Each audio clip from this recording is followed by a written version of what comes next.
We also need to remember how to complete the square. That allows us to take an original quadratic and turn it into vertex form, and this can also reveal the transformations of the function. If we moved it left, right, up, down, if we stretched it, if we reflected it, all of that good stuff. So we need to remember how to complete the square to get to vertex form. So when we do this, we're first going to group our x variables together in parentheses. We are going to leave some space, and we're going to leave that constant, the plus 63, out in the cold. Now our goal now is we need to know what are we going to add inside of this quadratic so it will end up factoring into the same exact thing. Because that's what it means to complete the square. We know squares always have the same side. So when we complete the square over here, we want the same factor.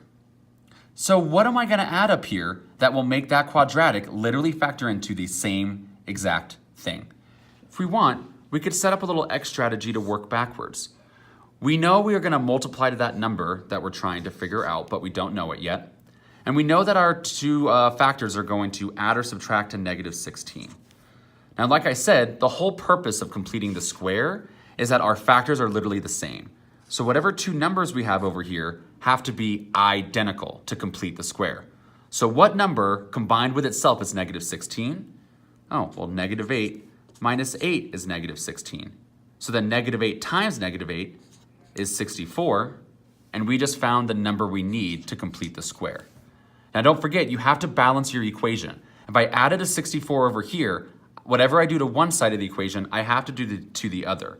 So I'm also need to add a 64 on that side. So we had to remember to balance to get that y plus 64 over there. But now we should already know the factors over here, because when we did the completing the square, we already knew these had to be x minus 8 and x minus 8. Negative 8 times negative 8 is 64. Negative 8 minus negative 8 is negative 16. Now I'm going to do two steps at once here. I'm going to subtract that 64 to the other side, and I'm going to rewrite this. We know anything times itself, we can just rewrite as squared. This means 2x minus 8. Then 63 minus 64 is negative 1. And now we have officially completed the square and we have vertex form. And if we remember, we can get the vertex out of this. Whenever we look at the number inside, that sign is flipped. So the x-intercept, the x-coordinate is actually 8. The y-coordinate stays the same. So our vertex of this quadratic would be at 8, negative 1. So after you successfully complete the square, we should be able to identify the transformations that took place from the original y equals x squared parent function to this. If you remember, the number in here is always going to tell us the left and right movements, but it's the opposite of what makes sense. So if I see a minus 8, I know on a graph that usually means I'm going left, but that actually means we shifted right 8. The number on the outside, if we remember, is always going to tell us about our up and down movement, and it makes sense. If it's a minus out there, that was a shift of down 1. So if this was our equation, that negative 8 means we went right 8. That negative 1 means we went down 1 from the original function. Let's do another example here. We are still going to set it up the same way. We are going to group our x variables together. We're going to leave some space.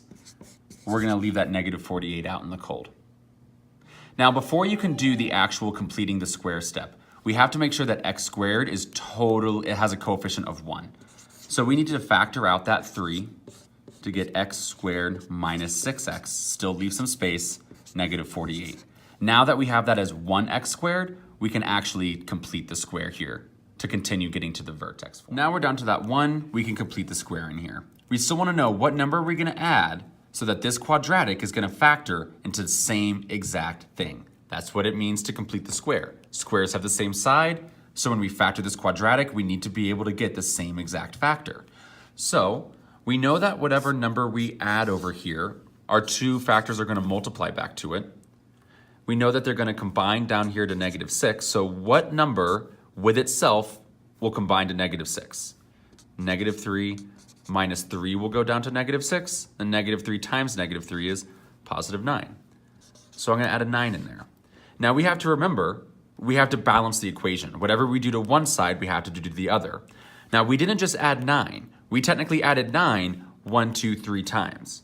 So we actually added 27 on this side since that kind of distributes to be a 27. So we have to add a 27 over there. So we have y plus 27 equals 3 times x minus 3 times x minus 3. We just completed the square, so we know that it's going to factor into the same thing. And we have the negative 48 at the end. We're now going to subtract that negative 27. And as I'm doing this step, I'm going to go ahead and rewrite x minus 3 as x minus 3 squared, since that just means this happens twice. And then I need to do negative 48 minus 27. And that gets us to negative 75. So now we have successfully completed the square, and we have the vertex form. And from here, we should be able to identify some transformations if we want. If you have a number out front here, and it's not a decimal, we know we have a stretch by a factor of 3. When I see subtracting next to the x, I know that's going to be the opposite of what makes sense. So when I see negative, it's usually left, but that actually is going to mean a shift of right 3. If that was plus 3 in there, then that would be left 3.